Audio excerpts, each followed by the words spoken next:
episode 194 of Sold with Updike View. I'm Jeff Updike. I'm Wilson Pugh, and today we've got a great show. We have a really cool modern home in Preston Hollow that we wanted to bring to you because it has some amazing features, ones you didn't even know that you needed to have. And in our second segment today, we're going to talk about where are all these people coming from. It's very interesting. It is interesting. It's so interesting because 2 weeks ago, was it 2 weeks ago we were in San Diego? Yes. So 2 weeks ago we were in San Diego. It's quite interesting to hear other agents from other parts of the United States talk about how quickly the economy has slowed down and how it has affected real estate in their neck of the woods. And I think it's, again, one of the things that you hear us, I feel like we're a broken record over and over again, that we talk about how real estate is very, very specific, almost to the side of the street that you live on. Mm-hmm. And so these large, what do you call them, brush strokes about the economy don't actually apply in real estate world always. And I feel like that is probably this has been the era of disruptors. I think the generation of disruptors over the last 20 years, and I feel like it's one of the reasons that no one's truly been able to disrupt the real estate industry to the degree that they did with travel or that they did with any of the things like that. God knows they tried. They have, and it's going to continue. There's way too much money in real estate for these type of innovative thinkers. But you look at stuff like Zillow had to stop buying houses, or they didn't have to. They did. They stopped buying houses because they were losing $50,000 on the house. Didn't make financial sense. Not at all. Open Door just had a $62 million fine assessed by the Federal Trade Commission because of there was no liability that was agreed to, but they were being charged with having false advertising practices. I thought it was interesting that they wanted to pay the fine rather than actually run to court. Absolutely. I was like, they should have run that through the court, and that would have set precedents. Could have. It would have been interesting. Well, it is a good time to be in the market. Right now we've seen a little bit of a slowdown. But before we jump into the market watch, you and I actually went on tour. We do. And we have. We have. And we will continue. And we saw a really great example. I hadn't seen this before. And so we wanted to show this picture of you. And I think it's quite interesting because this is a table that is in the middle of a room. Mm-hmm. And because of the way it has that banquette on two sides, a perfect corner, it actually holds that. And there's another picture you can kind of see how it's a perfect oval, but I love the way it held itself. I did too. I thought it was such an interesting idea because I think banquettes are they're the bomb when it comes to having a really tight table space in the kitchen. But to go ahead and use that idea when you've got plenty of space, I think it was just a really cool idea. In so many of the houses that we see across Dallas, there's always a configuration that would allow that to happen. Whether you're trying to create a small little breakfast area or if you actually are just going to use it for your entire dining room, it works so well because it pulls everything up to the wall, but it doesn't feel cramped, and then it gives you additional walkway. So I love it. I think they're really smart. I would probably do that in my dining room. It'd work perfect. If I had a lower table, I could have that banquette, along the middle of the room there and come down on the one end. We can cut those legs. We can do it. I don't want to do it that badly. I do. I'll do it. Well, look, it's half my house too. We don't need to cut the legs off your table. Mine's low enough already, but mine would actually work too. That Yours would be great. Yours would work really well. We'll see. So what you been doing? A little of this, a little of that. I had a great open house this weekend. We had probably, I think, 10 guests through. It was a great open house. And, I think one of the things that we established during COVID was that QR codes are really important. Whether you're dining or whether you're out shopping, they're always there. And I think we've just become accustomed to them. And so rather than have any printouts, I see a lot more of the agents that are doing QR codes. And so it was great. Everybody scanned the QR code. It helped them get down the road. There was none of that paper and whatnot. And then I also noticed that in Luxury Portfolio, every one of the properties now has a QR code beside it. So I think it was a great open house. I don't know. I thought it was very interesting that there were quite a few buyers that had sent in a person by proxy. Several of the people that came through were either looking for their son, or there was another one that was looking for a friend and then another family member. I thought it was really interesting. I almost think that's Is that the cop out? I think it is the cop out. I'm sure sometimes it's true, but it's I don't know.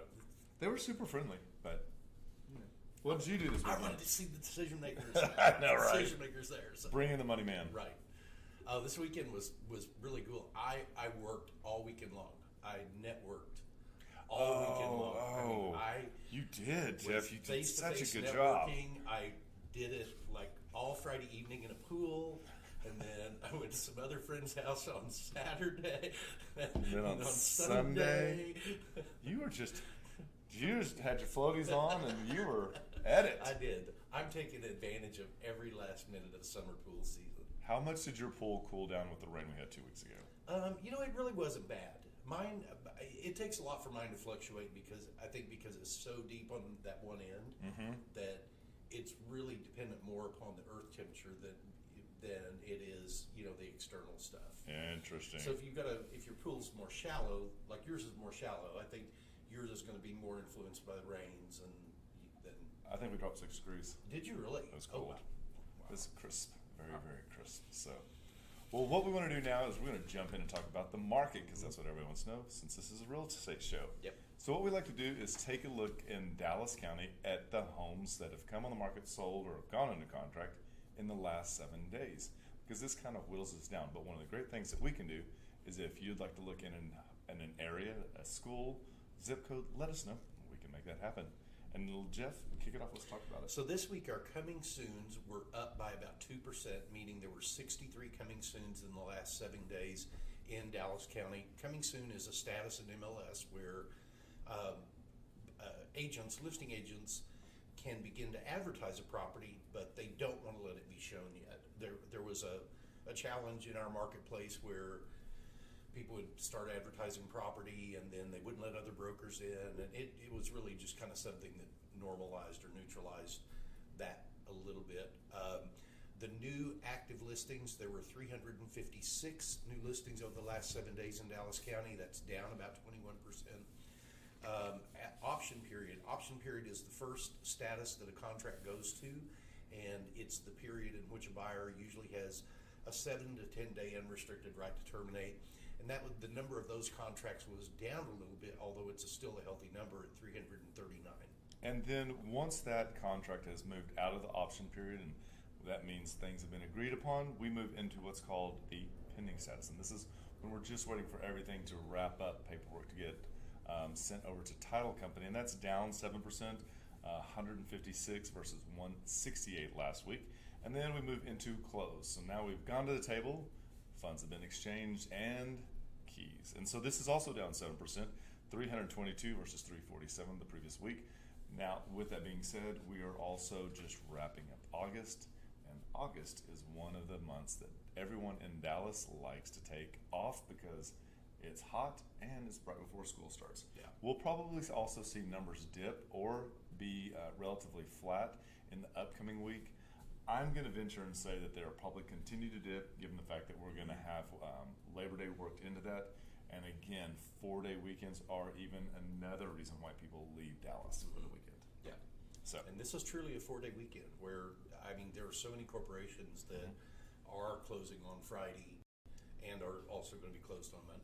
Yep. So we'll be around, probably not in the office, but as realtors, we are always able to be contacted. Yes. So Jeff, tell us about this first house we're going to talk about. So this first house is 5980 Melshire Drive, and Melshire Drive is in a neighborhood called Melshire Estates that has been, I think it was platted back in the 50s or the 60s. This is right off the corner of Preston Road and Melshire. Wonderful location in terms of accessibility into any of the freeway systems. You can go north a few blocks and you hit 635. You can go to the west a few blocks and then you're going to be on the tollway. So any kind of interaction you need to have, north, south, east, west, this one's got it. And I have to say that I like the fact that you are this close to 635 because you can jump on the express lane with 635 now, and you can head to DFW Airport probably within about 20 minutes, and you'll be at the north entrance. Or as you were saying, the toll road is right there. Jump on the toll road, head south, exit Mockingbird, go back about half a mile, and you get right there to Love Field. So if you are a commuter, this is a wonderful space if you've got to be able to use the airport. And look at all how Zach has this map pulled up. Look at all the green space that runs from north, south, running southeast, there under LBJ and heading all the way down to White Rock.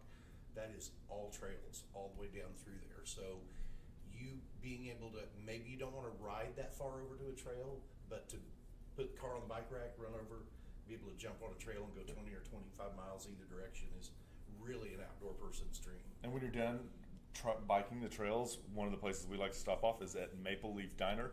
This is a really great brunch spot. I think if you are looking for a hearty breakfast, this is a fun place to go. It has more of a Canadian theme. So big, as you can see, happy meals there for adults. Jump in there and enjoy.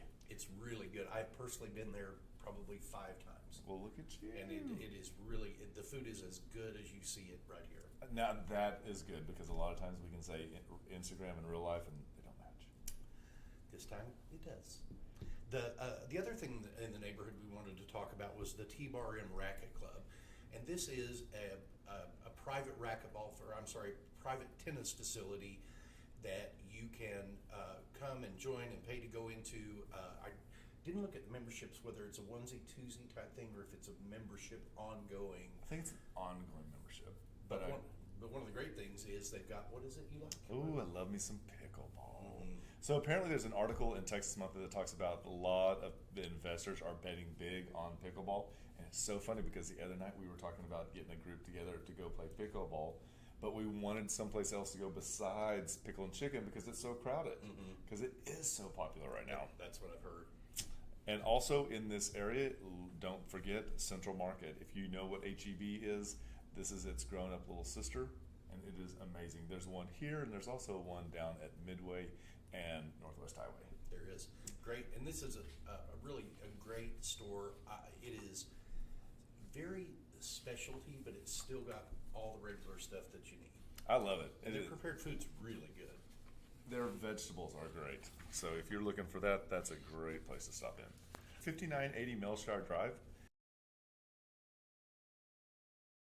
The thing is that even the landscaping has been paid attention to. There's nothing that you really need to do to move into this house but bring your furniture. And I love the switchback stair here.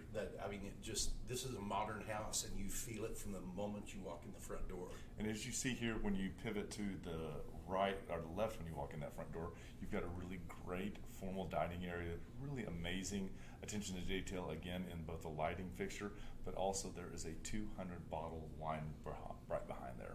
And it's such a cool home. You kind of transition from the kitchen to the dining room into the living room so easily. You've got really high ceilings on this floor, so the room seems voluminous. Yeah, and I love how much window and light there is here. As you can see, this is when the indoor really begins to play with the outdoor. Great space. And as you transition here to the kitchen, you can see this easily seats 4 and has a great working space. Whatever you're looking for, this little kitchen right here will have for you. And I say little, and I'm saying that jokingly. Whether it's the Miele coffee system, it is a double oven and side-by-side fridge and freezer. And there are multiple fridges and freezers throughout this home. And I love the eat-up bar right there, so you can have people that if you're cooking, have to sit down, have a cocktail with you. You can then transition over to the dining room. I think the lighting that they've used in both the kitchen with these drop-down drum lights and then even the circular LED light in the living room, and then choosing not to put something directly over the dining table, just allowing the built-in lights to do their job. And downstairs you have a master, and it is amazing, as you can see here, great pendant lights on either side. One of the elements that we found really interesting is the way that it's situated so that you actually, when these shades are up, have a view of the pool plus access. Also, what was a great feature that we saw in this master bedroom? Oh, I love the way that lighting and the recessed wall on the back was. And also, they've got an amazing storm cellar here. Yes. This is a really great function. It can be walk-in. It is right behind a bookcase, which we thought was really interesting as well. Quite an interesting element. And as you go into the master bedroom, you can see here, they've done, it doesn't show as well, but the lighting under the cabinets, I thought was really interesting. And again, we're picking up on all the details. And this, as you come back out of that master bedroom, you have an elevator, which I think is a really smart move in these homes because it expands the pool of buyers tremendously, because so many people, as they age, will not want two-story homes. No, and as we talked about earlier, there are 14 TVs throughout this house, and this is one of them. So enjoy the pool or the tub with a great view here and a wonderful shower as well. Now this can actually be what we would consider almost a second master, which I thought was a really great element. So many times these houses are large enough that they can hold that, which make it perfect for multi-generational families. And I love how they did the wall on this one. They did not choose to go the plain route, I think, anywhere in this home. The really active tile that they've got in the shower there translates so well to the white cabinetry, the black countertops, and again, the lighting that's chosen has such a nice touch to it. Yep. And so what we've done in the next couple of slides is we're just going to show you one of the bedrooms, but know that there are bedrooms that were well placed upstairs. They're actually placed on the corners of the houses, and so it allows everyone their own space, and they're all en suite. Also, very generous walk-in closets as well, but this is one of the most fascinating rooms that we saw. Great, Jim.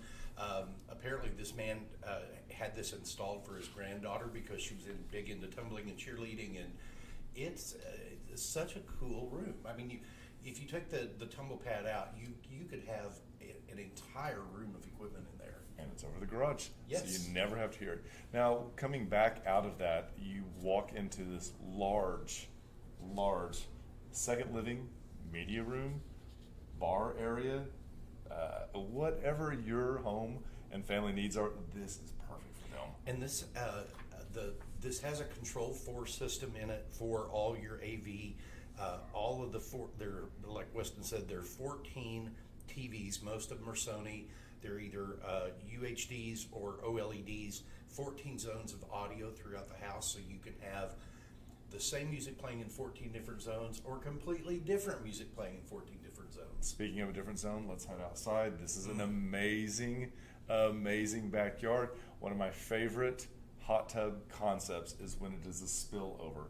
And so it almost acts as a water feature as well. And from this perspective, we get to see that there is a really nice cared for, still has plenty of room for grass, giving your four-legged friends plenty of place to run around. And super private. The landscaping that's been put in included magnolia trees at the back of the lot that are just going to continue to go up and provide more privacy. Now, we also have a little, and I say little again, outdoor covered area that has both ceiling fan, TV, dining, and kitchen. One of the interesting features here was they took and created the wood also on the ceiling. Again, it just kind of is a detail that you didn't expect to see in a house, but it's very welcome to see that. And as you continue on with the outdoor space in this, you've got a lot of things that are built in that you would never even know about. They do have the electric car charging port in this. You've got room for three car bays in the house, and then you've got covered parking for at least 2 more cars off to the side. And that pad is actually a 50 by 20. And this is a 50,000 kilowatt Cummins natural gas generator that can power the entire house if the electricity goes out. So this is 5980 Melshire Drive. It's a 5-bedroom, 5 full to half 4-car garage built in 2018, and it is 6,786 square feet per assessor. Comes in at $4.25 million, which is $625 a square foot. And we want to say thank you so much to Dixie Artburn and Janice Schick for allowing us to feature your home. It is amazing. Ladies, we really do appreciate it. It was a spectacular home. So what we'd like to do is in the comments, we're going to provide you a link. Click on that link, go through the pictures that we've shown you here, enjoy it at your own time, share it with your friends, family, coworkers. If you'd like to see the home, let us know, and we'd be happy to make that happen. And with that, we'll be right back. Did you know there are a lot of ways you can keep up with us? For starters, every Wednesday at noon, we host Sold with Updike Pugh, live from our Facebook and YouTube channels. Our show is dedicated to featuring some of the best homes in the Dallas market and about sharing timely information about market trends. But don't worry if you missed the show, because you can always listen to them on SoundCloud, iTunes, and Spotify. Still want more? Follow us on Instagram, where you get a first-hand look at what it's like to be a realtor. And it's not always previewing homes for clients or getting them ready to go live in MLS. Lastly, visit our website and you'll be able to create a custom home search tailored specifically to your wants and needs that's timely and accurate. Whether it's square foot, location, or the neighborhood, we have you covered. If you'd like to know how much your home is worth, we can help with that too. Just visit homeprice.fyi, enter a few pieces of information like your home address, and we'll email you a price. When you're ready to talk real estate, you can reach us at 214-377-2223. And remember, we want to be realtors for life. Hi everybody, welcome back to episode 193, second segment. I'm Jeff Updike. I'm Weston Pugh, and today in the second segment, Jeff, what is it? Where did all these people come from? Oh my gosh, and it's so funny because I'm sure that everybody has a family member, but they're like, we don't need any more people moving here. And it's funny because like I knew we were going to talk about this in the segment, and while we were touring this morning, I was like, I'm going to look around, and I saw license plates from everywhere on the toll road today. Yeah. I was like, well, there goes Georgia, and I'm not talking about like Oklahoma and New Mexico; those don't count. But I mean, there's Minnesota. Yeah, there's Kentucky. They're all here. They are. And you know, one of the things we wanted to start off talking about is talking about the metropolitan statistical areas. When people look at neighborhoods, or I'm sorry, not neighborhoods, but like areas such as this, they call them MSAs. And the Dallas-Fort Worth MSA is currently the fourth largest MSA, metropolitan statistical area, in the entire country right now. We have about 7.7 million in the Dallas-Fort Worth area right now. That was actually based on 2020 census, so 2022, it would not surprise me if we were well up over 8 million people right now. And you see that top slide right there? It takes 8 states to equivalent to make the same number of population here in the DFW area. And as you can see, we have leapfrogged over Houston on the right-hand side there, and are now the number 4 largest metropolitan area. And there is talk that we will surpass that, because if you look on the far right-hand side of this, you see that we were increasing by 20% in the last 10 years. And as you see, Chicago went down 0.75. So these are things that we are really eyeing and praying to God that our grid and our highways are ready for it. Yeah, in the next slide, it'll show you in the Dallas-Fort Worth area, we've had more than 1.3 million residents added here between 2010 and 2020. That is a ton, and that breaks down to 328 a day. And if we look at where everyone is migrating from, I thought this slide was really interesting, because as you see, the darker the color gets, that's more where they migrate from. And look at that: Houston, Austin, San Antonio, New York, Los Angeles, Phoenix. My point is that they're coming from other parts of Texas. Yeah, I'm like, here they come. Yeah. But you're right. Look at Chicago, New York, Los Angeles. They're all giant migrations. I would not leave Riverside, California, or San Diego. I think I'd be really happy there. Yeah, I would too. And so on our next slide, we're going to show the total domestic migration into DFW to show you where these people are going to. And the colors in this next chart are really going to help see where did everybody end up. And I think the big thing here is that we are driving by based on school district, because you see the darkest colors there in the downtown Dallas area. To the east of that 75, that is all Lakewood and Lake Highland. Mm-hmm. Those are huge drivers. One of the other areas, and some of these other slides you're going to see, is Richardson. Richardson has really picked up and become quite popular with migration patterns. And look at the number of people that have moved into the Collin County area out north. Denton is, I used to think Denton was like a suburb of Oklahoma City, and now it's just popular as all get out. The next slide that we're going to show you is going to break this down a little bit more, and it will actually show you where people from different geographic areas are coming. And it's quite interesting because for me, they all look about the same, But in the top right-hand corner, Chicago is not very picky, and Chicago goes everywhere, which is quite interesting. Look into this if this is something interesting. And then not least, we've got county to county workflow, and this is based on people who are coming into counties to work and where they are coming from and the percentages. So this is interesting because you can tell that there are people that really want to live in more rural areas, but they end up working within the larger urban areas. So in Dallas, you've got a tremendous number of people looking to the right side of that. You have a tremendous number of people that are coming in from Hunt County, that are coming in from Rockwall County, that are coming in from Kaufman, and coming up from Ellis County, down from Collin County. And if you look right there, Collin to Rockwall County, that right there makes up, 79% of the migration pattern into Dallas. That area right there also includes Wiley, Saxe. These are huge areas that are really pulling people in. One of the houses that we have under contract right now is in that area, and it is Sunnyvale.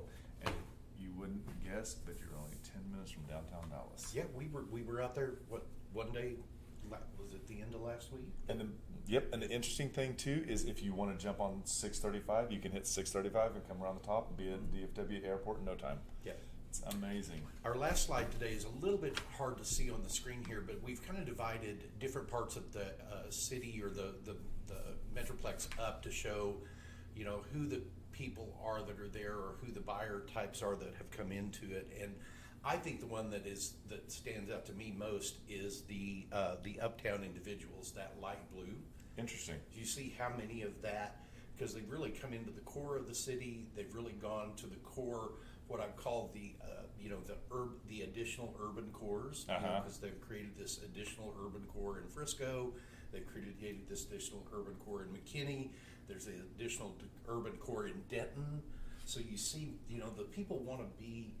They like how Texas is laid out in terms of we don't live vertically, we live horizontally. Exactly, and that's so different from a lot of the other metropolitan areas that are on these lists. One of the things that if you'll also look in both the purple and in the lavender, those are both exploring and also next wave, and you can see you get a lot of that in the Cliff, Garland, and Richardson. So these are all areas that, given the fact that they're inside 635 and you are closer to the city and not having to commute as much, I have my dollars on the fact that these are going to be big buys in the near future. I would agree. So if you'd like to look at any of this information more closely, the links will be available down below. I hope you found this helpful today. We thought it was kind of interesting. Yeah. And Chris Kelly, our CEO, probably the best CEO in the world, provided all this data to us a couple of different times, and it just felt like something we needed to share. So if you have any questions about it, certainly click on the links below. If you've got any topics you'd like for us to cover, we'll be happy to do that. Just reach out to us. And just remember, we want to be realtors for life.